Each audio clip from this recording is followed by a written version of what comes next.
대선이 이제 한 달 앞으로 다가왔습니다. 대통령을 뽑는 일이지만요. 또 누가 영부인이 되냐도 관심이겠죠. 그래서 오늘 몰랐던 이야기 더해서는요. 역대 영부인들을 통해서 우리 시대가 원하는 퍼스트레이디의 모습은 어떤 모습인지 또 영부인의 역할과 그 의미를 한번 짚어보고자 합니다. 유인경 평론가. 일단 우리가 대통령의 여성 배우자를 흔히 영부인이다 이렇게 칭하는데 근데 이 영부인이 공식적인 직함이 아니라면서요? 이 대통령 다음에 영자 영부인으로 이어져 있지만 국어사전에 따르면 남의 부인을 높여 부르는 말일 뿐. 남의 부인. 예, 꼭 대통령의 부인만 영부인이라고 칭하지 않았고요. 그래요? 예전에 보면은 독립운동가들의 아내 역시 영부인이라고 존중해주는 뭐 그런 일들이 있었습니다. 그런데 우리나라에서 이렇게 영부인이 대통령의 부인이라는 의미로 밝혀진 건 아마 박정희 대통령의 부인인 유경수 여사를 이제 영부인으로 칭하면서 그 이후로는 대통령 부인들을 이제 영부인이다라고 했었지요. 그렇군요. 그러면 최진 원장님, 이게 공식적인 직함도 아닌데 그런데도 왜 영부인이라는 존재가 이렇게 자꾸 주목을 받게 되는 걸까요? 대통령 그림자, 뭐 최측근 아닙니까? 그러니까 물리적으로, 심리적으로 영부인보다 더 가까운 사람이 어디가 있습니까? 그렇죠. 완전히 확실한 실세 측근인 거죠. 그리고 국내 행사, 중요한 행사 다 참석하지, 국제 행사도 다 참석하지. 이런 부분은 남은 드물 겁니다. 거기다가 2014년인가요? 그러니까 시진핑 국가주석이 내외가 우리 한국 국빈 방문했을 때 그때 영부인 역할을 대신하던 조윤선 정무수석이 지금 영상에 나오네요. 그때 일일이 모든 일정을 다 전담하고 평리위원 의사를 따라다니면서 어떻게 보면 국가 외교의 어떤 중요한 부분을 담당을 했었죠. 그러면 이들이 어떤 영부인이었는지 그 과거를 보면 사실 시대가 어떤 퍼스트레이디를 원하는지 보일 것 같습니다. 저희가 화면을 준비를 했는데요. 이렇게 역대 쭉 대통령 배우자들의 사진이 걸려 있습니다. 그러면 첫 번째로 살펴볼 영부인은 누굴까요? 지금 유경수 여사가 뜨는군요. 유인경 평론가님. 근데 실제로 유 평론가님께서 유경수 여사를 실제로 뵌 적이 있다면서요? 네, 제가 청운초등학교를 졸업을 했는데 청운초등학교에 박지만 씨가 1년 선배로 와서 학부형 자격으로 학교를 방문했었고요.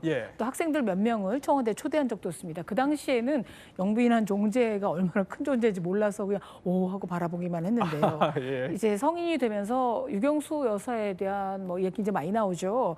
민심에 귀를 기울이기 위해서 늘 목에 라디오를 걸고 다녔다든가 별명이 대통령 청와대 안에 야당이었다라든가 이런 거 하고 실제로도 굉장히 쓴소리 조언도 아끼지 않았던 부인으로 알려지고 있습니다. 물론 국민학교 시절 기억이시지만 그때 어렴풋이 기억하시기에는 어떤 모습으로 기억하셨어요? 일단 한복이 참 고우셨고요. 목이 굉장히 길어서 한복과 긴 목이 굉장히 우아하셨다 이런 이미지로만 남아 있습니다. 그렇군요. 한복 말씀을 해주셔서 정연아 컨설팅님. 사실 유경수 여사 하면은 또 많은 분들이 단아한 이미지로 기억하시는 분들이 많잖아요. 네.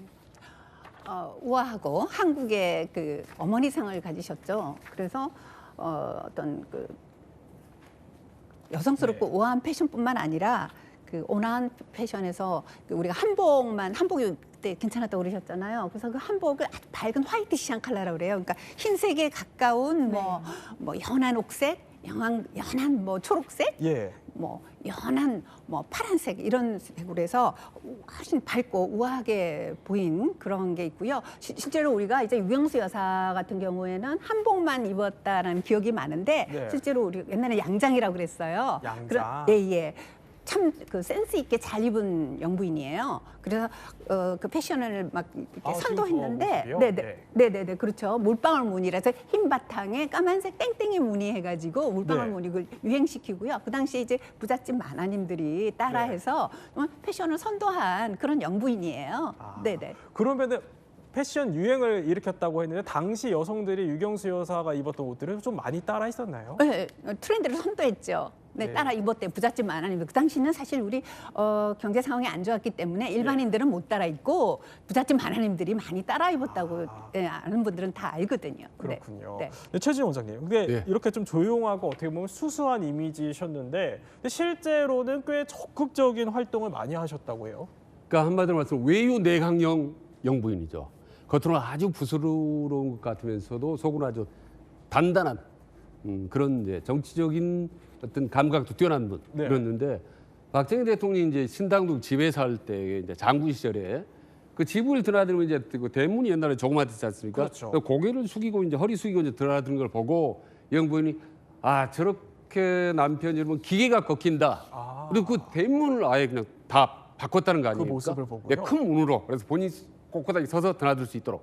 그리고 이제 어린이를 아주 좋아했어요 영분이. 그래서 어린이 뭐 회관, 어린이 공원 그리고 어린이 잡지, 어깨동무 이거 다 영분이 만들었습니다. 거기다가 또 소외계층을 위해서 이제 많은 이제 노력을 했는데 이를테면 이제 보육원 그리고 나병 지금 이제 한센병이라고 그러죠. 여기에 대한 지원 활동은 아마 지금까지 타후 추종을 불허할 겁니다. 소외계층에 대한 활동은 영부인, 유경수 이게 이제 지금처럼 아주 등식처럼 강하게 남아있죠. 사람들 뇌리에. 남편을 위해서 뭐 기계가 꺾인다면서 가옥까지 개조했을 정도로 굉장히 좀 적극적인 활동을 하셨던 분인데 그런데 최근에 유경수 여사의 특활비 장부가 공개됐다고 해요. 그러면 이게 돈을 어디다가 썼는지 알 수 있는 거잖아요. 장부면은 어떤 원래요 영부인의 특활비는 있어서는 안 되는 거고 공개할 필요가 없는 겁니다. 그건 특활비 자체가 아주 비공개로 하기 때문에. 근데 이게 꼼꼼하게 주부의 가계부처럼 영부인이 꼼꼼하게 썼던 거죠. 그게 이제 훗날 제2 부속실에서 근무했던 분이 이제 공개를 했는데 저거군요. 그 보니까 화면에 보니까 나오다시피 아주 꼼꼼한 주부 알뜰 주부의 어떤 가계부처럼 뭐 청와대 주방아주머니 옷 지어준 것 지시한다. 그리고 뭐 서울대 의대 교수 학생 의료병상비 뭐 8만 원. 그다음에 심지어 보십시오 어린이회관 우동값 1,140원까지도 아주 꼼꼼하게 세밀하게 적은 거 보면 야 나라 살림을 저렇게 꼼꼼하게 챙기기 때문에 오늘날까지 저렇게 존경받는 영부인이 됐구나라는 생각이 듭니다. 그런데 특활비는 있을 수 없다고 하셨는데 그 돈을 그러면 어디서 난 겁니까? 그러니까 이제 원래 적은 특활비는 쓸 수가 없는데 남편이 이제 개개별적으로 이제 조금 당시 20만 원을 줬죠. 그게 이제 오늘날로 치면 370만 원이라고 하는데 그 돈을 본인이 개별적으로 써도 되는 건데 저렇게 이제 비공식적인 어떤 소외계층을 위해서 이제 쓴 거죠. 본인의 용돈을 개인적으로 써야 될 돈을 용돈을 써야 되는 거고. 그럼 그 사람이 이제 한복이나 이게 비싸지 않습니까? 이걸 그러면 어떻게 했나 비공개로 했더니 특활비가 전혀 아니고 남편이 받은 봉급 거기서 이제 받아가지고 또 이제 별도로 썼다는 거 아닙니까? 근데 저 지금 장부가 손으로 다 기재가 되어 있는 거잖아요. 저게 다 유경수 여사가 그럼 직접 썼다 이렇게 봐요. 육필로 일일이 일일이 다 기록을 했던 거죠. 그 유인계 평론가 보시기에는 저 서울대 의대 교수 학생 의료병사에 8만 원, 어린이 회관 우동값에 1,140원 이렇게 육필로 직접 쓴 걸 어떻게 좀 보십니까? 일반 부인들이 가계부로 쓰듯이 저게 기록을 해놓은 것 같고요. 아까 지금 한복을 입으시는데 비싸지 않았나 했는데 한복 디자이너들이 만들어서 비쌉니다. 근데 일반적으로 쓰는 한복은 그렇게 비싼 것이 아니었고 유경수 여사가 그 때와 장소에 따라서 옷을 맞춰 입었기 때문에 우아해 보였을 뿐 고가가 아닌 것으로 밝혀졌습니다. 그렇군요. 또 유경수 여사의 또 다른 면모를 볼 수 있는 특활비 장부 얘기를 짚어봤는데 그러면 또 다른 방식의 내조로 이번에 대통령과 함께한 영부인을 살펴볼게요. 어떤 영부인일까요? 이희호 여사가 뜨는군요. 이희호 여사는 어떻게 좀 기억하십니까? 그러니까 이제 흔히 정치적 동반자형, 반려자형의 뭐 영부인이나 이런 얘기를 하는데 앞서 이제 유경수 여사가 최연소로 되지 않습니까? 38살이 영부인이 됐는데 이제 이 여사는 최고령의 영부인입니다. 78살이 영부인이 된 겁니다. 엄청나죠. 그런데 김대중 대통령이 어떤 평생 생사고락을 함께 해왔다. 그러니까 1962년에 결혼을 했는데 바로 10일 후에 열흘 후에 이 김대중 대통령이 어떤 반혁명죄로 제목으로 중앙정부 끌려갔거든요. 그걸 이제 생생하게 남편이 끌려가는 걸 보면서 그때부터 이후로 숱한 세월 동안 그러니까 47년 동안 옥바라지, 망명, 사형수, 그다음에 감옥에 들어 고문받고 이런 모든 것을 다 함께하고 옆에서 생사호라를 다 같이 봤죠. 아마 그런 정적 동반자 형이어서 그런지 몰라도 두 분이 이제 저 대문, 네. 예, 둘이 그 명찰이라고 하는 거예요. 뭐라고 하나 문패를 같이 예. 1950년대 후반에 문패 이렇게 부부간에 저렇게요? 같이 나라한 거는 드뭅니다. 없습니다. 네. 60년대 드물고. 근데 저때 62년에 결혼하셨고요. 네. 동교동으로 가서 이사를 했으니까 네, 맞습니다. 80년대 이후에 저 문패는 네, 같이 단 거죠. 근데 그 전에도 사실 네. 기록해 보면 예, 전에도 예. 이제 돼 있다고 그러더라고요. 그러니까 사실 문패를 저렇게 한다는 두 사람이 그렇죠. 동등하고 같이 함께 간다. 동지다. 막 이런 건데 저는 그런 생각을 합니다. 진짜 두 사람이 서로 정말 존중하거나 저는 저 청와대에 근무하면서 두 분이 이렇게 어떻게 하는 걸 봤기 때문에 예. 한 번도 싸운 것이 없는 부싸움이 없는 걸 유머 같다는 거고 네. 둘이 그냥 모든 걸 논리적으로 대화를 하니까 한 번도 싸우신 적이 없어요. 예, 한 번도 싸운 게 없다는 걸 두 사람이 자랑스럽게 얘기를 합니다. 아, 거기다 제가 하나만 더 붙이면 만약에요 이희호 여사가 예. 김대중 전 대통령하고 결혼을 안 했다면 저는 장관이나 저는 큰 뭔가를 했을 거라고 봅니다. 이희호 네. 여사가 아주 그냥 남편을 위해서 모든 걸 다 사적인 걸 포기하고 오로지 이제 남편을 위해서 뒤에서 정책적으로 이제 내조를 했던 거죠. 아, 그렇군요. 그러면 이희호 여사가 영부인 시절에 어떤 일들을 했는지도 궁금해요. 어떤 일들을 좀 했습니까? 이 여사가 2016년에 이제 전기가 나왔는데 예. 그때 인터뷰에서 이렇게 말씀하셨어요. 여성의 인권을 존중하고 높이는데 조금이라도 도움이 된 사람으로 기억되길 바란다. 예. 근데 좀 본인의 바람이지만 사실 대한민국의 여성 운동하시는 분, 여성 학자들은 대부분 이호 여사에게 굉장한 빚을 지고 있다고 느끼고 있습니다.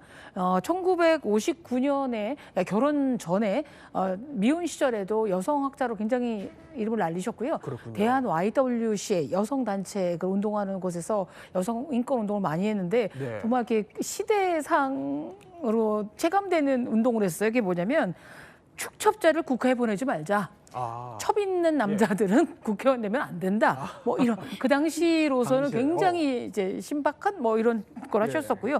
그 외에도 남녀 차별의 법 조항을 바꾸는 일이라든가 뭐 여러 가지 여성 활동을 해서 가족법 개정이라든가 네. 여성 인권 신장을 위해서는 안팎으로 굉장히 일을 많이 하셨었고요. 그다음에 이제 대통령 영부인이 된 이후에도 청와대 가서 김대중 대통령과 더불어 이제 문패만 두 분이 같이 한 게 아니라 정말 평등하게 각자 일을 다 하셨습니다. 그리고 처음으로 아마 2000년이죠. 네. 남북 정상회담 때 그렇죠. 남편 네. 김대중 대통령과 같이 북한을 방문해서 북한을 방문한 최초의 이제 영부인이라는 기록을 또 남기기도 했고요. DJ 사후인 2015년 김정일 사망 당시에는 조문을 위해서 따로 방북을 하기도 했습니다. 그렇군요. 그리고 이제 퇴임 당시 당선자분이었던 노무현 대통령이 이제 당선이 됐을 때 부인 권양숙 씨를 청와대로 수청해서 청와대 살림살이라든가 네. 이런 데 대해서 이제 전임자로서 조언을 해주고 인계도 해주는 모습을 보여서 화제가 됐어요. 그런데 사실 모든 영부인이 사실 뭐 훌륭하면 좋겠지만 이 미담의 주인공이 모두 된 것은 또 아니었다고 합니다. 논란의 중심에 섰던 영부인도 있다고 하는데 한번 볼까요? 이번에는 이순자 여사와 김옥숙 여사가 뜨는군요. 이 두 영부인 사진이 나왔어요. 어떻게 좀 보십니까? 네. 이순자 여사가 가장 그 긍정적 이미지가 낮은 부정적 이미지가 높았는데요. 그 이유는 지나치게 화려한 스타일을 추구했다는 점. 한 여론조사에서 그렇게 나왔군요. 예. 그렇죠. 네, 2위가 김옥숙 여사고요.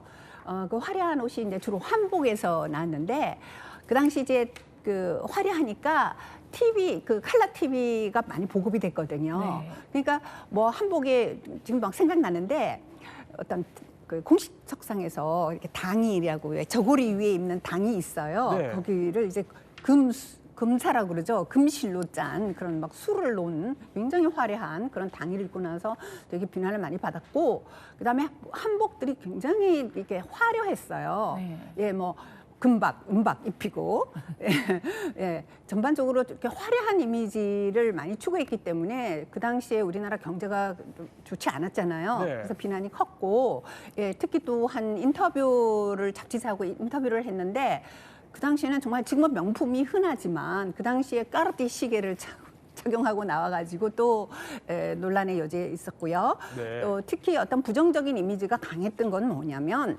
그 옛날에 9시 뉴스 할 때 9시 뉴스를 할 때 15가 있었잖아요. 뭐 땡땡땡땡 그렇죠. 그죠? 예. 그래서 땡 전이라 그래서 그러니까 땡 하면 지금은 뭐 채널 A 뉴스입니다. 뭐 이런 식으로 들어가잖아요. 예. 그 당시는 땡 하면 바로 전두환 대통령은 오늘 어쩌고 저쩌고 이렇게 나왔어요. 네. 또 뚜뚜전이라고 그러게 했거든요. 뚜뚜뚜뚜 하면 이제 그때부터 예. 전두환 대통령은 그래서 예. 뚜뚜전 이렇게 뉴스, 뚜뚜전 뉴스, 땡전 뉴스라고 그러는데 그 뉴스가 끝나자마자 그 다음에 한편 또한 이러면서 이제 이순자 여사의 활동이 나왔었어. 그러니까 국민들 계속 반감을 갖고 있었죠. 그것이 지금까지 연결이 돼가지고, 그렇군요. 예, 연결이 돼가지고 이제 부정적 이미지가 많아졌는데 김옥숙 여사 같은 경우는 그 전 영부인이 굉장히 그 화려한 이미지로 구설에 많이 올랐기 때문에 굉장히 조심했어요. 굉장히 조심해서 이렇게 화려하지 않게 이렇게 단색의 옷을 이렇게 한복을 입고 태도나 이런 것도 굉장히 조심해서 했기 때문에 특별히 뭐 부정적인 건 없지만 제 생각에는 아마도 그 대기업으로부터 비자금을 좀 받았다는 어떤 구설에 올랐기 때문에 좀 부정적인 이미지가 많아지지 않았나 좀 그렇게 생각합니다. 그런데 사실 설명해 주신 거는 뭐 어떻게 보면 이미지의 문제라고도 할 수 있을 것 같은데 이거 말고도 또 다른 구설에 오른 일이 있었어요. 네, 그렇습니다. 이순자, 김옥수 두 분이 뭐 사실 개인적으로는 좋은 주부고 좋은 엄마였는지 모르겠지만 예. 남편 때문에 이제 애를 많이 먹었죠. 이순자 여사 같은 경우는 사실 그 역대 영부인 중에 처음으로 이제 검찰 소환 조사를 받습니다. 그때 그 무서운 중수부, 중앙수사부에 네. 소환 조사를 받았죠. 그래서 이제 2004년에 전두환 대통령 비자금 아시지 않습니까? 206억 가운데 일부가 처가로 흘러 들어갔지 않냐라는 이제 이 부분에 대해 집중충을 받고 소환 조사를 받았죠. 그래서 많이 스포트라이트를 이제 받았고, 김옥숙 여사도 이제 1995년에 노태우 비자금 수사할 때 그 당시에 수천억의 비자금이 숨겨놓지 않느냐 이 부분을 집중 수사할 때 당시에 이것과는 별개로 김옥숙 여사 청와대에서 따로 재벌들에게 어떤 돈을 받았지 않느냐 이 의혹이 이제 제기가 됐었거든요. 그렇군요. 예. 근데 결국에는 이제 사실은 조사는 받았습니다만 증거 불충분으로 네. 사실 검찰 소환 조사는 이제 면했습니다. 사실은 그런 사실 뼈아픈 어떻게 보면은 그 역사를 기록하고 있죠 두 사람이. 그런데 이런 뭐 앞서 말씀해 주신 사례들도 있지만 영부인이라는 자리에는 논란이 사실 뒤따르지 않기 쉽지 않은 것 같아요. 네. 과거에 또 비슷한 다른 사례들도 있나요? 그렇습니다. 이제 워낙 우리 영부인의 어떤 규정이라든지 뭐 법적인 제도가 하나도 없다고 보니까 그 이후에도 계속 이제 영부인 순환사가 계속 되는 거죠. 아시다시피 노태우가 아니라 노무현 전 대통령이나 권양숙 여사도 여러분 너무나 잘 아는 논두렁식의 이제 사건이 있었지 않습니까? 그래서 2009년에 이제 대검 중수부에서 그 유명한 박연차 게이트 이 사건을 수사할 때 권양숙 전 이제 영부인도 참고인 신분으로 불려가서 무려 11시간 동안이나 비공개로 조사를 받았습니다. 그래서 시계를 1억 원짜리 명품 시계를 받은 거 아니냐? 근데 권양숙 여사는 그렇게 비싼 시간인지 모르고 그렇게 비싼 시계인지 모르고 받았단 말이다. 그래서 이렇게 설왕설래하다 그 시계가 어디 갔냐 그렇다면 근데 결국 그거 버렸다. 어디에 버렸냐고 논두렁에 버렸다. 네. 라는 내용이 사실인지 아닌지 지금도 밝혀지지 않지만 당시 언론 보도는 그렇게 언론에 있었죠. 예. 논두렁 시계라는 이게 알려지는 바람에 아주 그 애를 먹고 결국은 이제 노무현 전 대통령이 아주 비운의 그런 생을 마감하는 또 그런 결과를 또 낳기도 했죠. 뭐 노무현 재단 측에서는 노 전 대통령과는 관련이 없다. 계속 이런 해명 자료를 내고 있는 가운데 그런데 임기 내내 최근 사례를 또 살펴보면 영부인 리스크로 시끄러웠던 사례도 빼놓을 수 없을 것 같아요. 그렇죠. 그 김건희 여사 관련 리스크는 현재 진행형입니다. 아직도 진행형 사안이 몇 개 있는데 첫 번째는 도이치 주가 조작 개입 사건이고요. 두 번째가 명태균 관련 국민의힘 공천 개입 의혹, 그리고 세 번째가 건진법사 관련 인사 개입 의혹. 뭐 이런 사건들은 아직 결론은 나오지 않았지만 영부인이 너무나 그 개인적인 혹은 공적인 혹은 선거 때에 이런 것들이 연관돼 있다고 해서 지금도 굉장히 의혹을 갖고 있고요. 취임 초기부터 또 김 여사가 운영했던 코바나 컨텐츠라는 데에서 후원업체가 좀 수의 계약을 했다 이런 일도 나와서 사적으로 공적으로 여전히 리스크에 시달리고 있습니다. 최 원장님, 이런 논란이 반복되는 이유는 뭐라고 보십니까? 그러니까 유흥분의 역할은 갈수록 중요해지는데 그와 관련된 말하자면 유흥분의 역할, 어떤 뭐 권한, 의무에 대한 아무런 제도적인 장치가 없는 겁니다. 예. 이건 정말 너무 이상한 거고 다음 정부나 새로운 정부나 반드시 이 정부에 대해서 뭔가 제도 정치를 해야 된다고 봅니다. 반면에 미국 같은 경우는 뭐 이스트 윙이다. 그래서 백악관에 영부인방이 따로 있고 그래요? 전담 대변인도 있고 예. 그리고 뭐 전담 보좌진도 있고 이렇게 명확하게 있습니다. 거기다가 일정한 예산 지원을 받고 구체적으로 영분이 독자적으로 사업을 할 수 있는 이른바 펫 프로젝트도 있거든요. 네. 그렇기 때문에 영분이 마음대로 자기 일을 정책을 할 수 있는 겁니다. 그래서 제클린 케네디는 링컨의 방을 새롭게 복원하는 그런 백악관 리모델링 작업을 했고 거기다 또 낸시 레이건 같은 경우는 마약 방지 캠페인 같은 걸 했고 힐러리 클린턴 여사 같은 경우는 의료 개혁을 또 지휘를 했지 않습니까? 거기다 미셸 오바마 같은 경우는 또 비만을 방지하는 렛츠 무비 활동을 해서 상당히 좀 국민들로부터 좋은 반응을 받았죠. 그랬군요. 그러면 이제 국민들의 시선은 얼마 남지 않았기 때문에 대선이 배우자로 또 향할 수밖에 없습니다. 그럼 이제 이 대선 주자들의 배우자는 어떤지 저희가 한 명씩 짧게 살펴보겠습니다. 자, 먼저 유인경 평론가. 그러니까 어제 민주당에서 이재명 전 대표를 대선 후보로 선출을 했습니다. 그러면 이재명 후보의 아내 김혜경 씨는 어떤 사람입니까? 김혜경 씨는 이제 서울에서 태어났고요. 숙대에서 음악을 전공한 음악도였습니다. 90년도에 소개팅 대통령들은 대부분 중매관원인데 소개팅이란 말을 처음으로 쓴 대통령 그래요? 후보인인 예. 것 같기도 한데요. 처음부터 반했던 건 아닌데 워낙 열정적으로 이재명 후보가 구애를 해서 결혼하게 됐다 그랬는데 남편이 변호사로 성공하길 바랐지 정치를 하는 걸 바라지 않아서 2006년도에 16년도에 성남시장 나갈 때만 해도 그만합시다라고 강력히 그래요? 예. 반대를 했는데 최근에 들어서는 대통령 후보가 되면서 이제 외적으로도 활동을 많이 하고 영역을 넓히다 보니까 이런저런 구설수도 있다고 합니다. 국민의힘은 2차 경선에 진출할 후보 4명을 또 압축을 했어요. 그러면은 4명의 배우자를 저희가 좀 살펴봐야 될 것 같은데 김문수 후보 배우자인 설난영 씨는 어떤 분이십니까? 그러니까 부부가 말이죠 노동운동한다고 만났습니다. 1981년에 이제 결혼을 했는데 그래요. 예. 김문수 전 장관이 이제 노동을 하면서 도피하고 그다음에 감옥살이 할 때 또 다른 노동운동가의 부인이 다 뒷바라지고 혼자 딸 다 키웠습니다. 예. 그래서 이제 지난번에 김문수 전 장관이 대선 후보 개소식 할 때 네. 과거 우리 결혼할 때 청첩장도 없었고 드레스도 없었고 예식장도 없었고 너무 고생했고 하객이라고 해봐야 전투경찰 예. 4대 뿐이었단 말이죠. 이렇게 결혼해서 지금 잘 사는데 너무 고생시켰다. 그래서 우리 집사람들 얼굴이 말랐다. 그래서 여러분 좀 박수 한번 보내달라 이렇게 했을 정도로 두 사람이 또 그런 노동운동가 출신 애환이 있습니다. 사연이 있었군요. 그러면 아는 후보, 안철수 후보의 아는 김미경 씨 얘기를 해볼게요. 두 사람이 캠퍼스 커플이라면서요? 예, 김미경 서울의대 교수랑 안철수 후보는 CC죠. 캠퍼스 커플이고요. 네. 학교 친구뿐만 아니라 의료봉사 활동을 많이 하기도 하고 안철수 후보의 가장 정신적 지주기도 합니다. 2022년에는 국민의힘에 입당해서 정치적으로 큰 힘을 보태주고 있어요. 네.